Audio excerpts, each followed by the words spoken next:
ধানের যত কাজ আছে তার মধ্যে ধানের বীজতলা তৈরি করা, ধানের বীজ লাগানো, বীজতলা থেকে জ্বালা তোলা পর্যন্ত এবং ধান ক্ষেত নিড়ানি দেওয়া,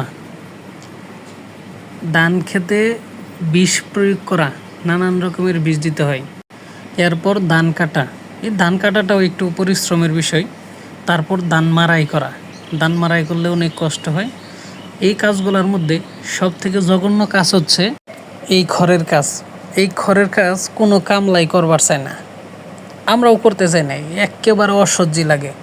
খড় শুকানো, খড় ছিটানো, 2 দিন 3 দিন শুকান লাগে ভালো রোদ না থাকলে। তারপর খড় জমান লাগে, সেই ক্ষেত থেকে খড় বাড়িতে নিয়ে আসা লাগে। তারপর খেরে পাল্লা দিতে হয়। খেরে পাল্লা তো আরও অনেক পরিশ্রমের ব্যাপার। যখন খেরে পাল্লা দেওয়া হয় তখন প্রচুর রোদ থাকতে হয়। এই রোদের মধ্যে একদিকে রোদের তাপ পড়ে, আরেকদিকে চারদিকে খের থেকে তাপ ওঠে। দ্বিতীয় হচ্ছে এই খেরে অনেক ময়লা থাকে, যেটা আপনার ঠান্ডার কারণ হইতে পারে।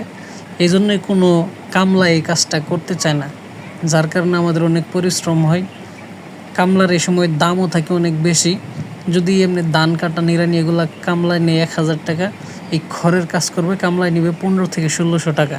কারণ এই কামটা অনেক পরিশ্রম। আমার মনে হয়েছে ধান শুরু থেকে শেষ পর্যন্ত যত কাজ আছে তার মধ্যে একেবারে জঘন্য কাজ হচ্ছে এই খড়ের কাজ, খড়ের পাল্লা দেওয়া।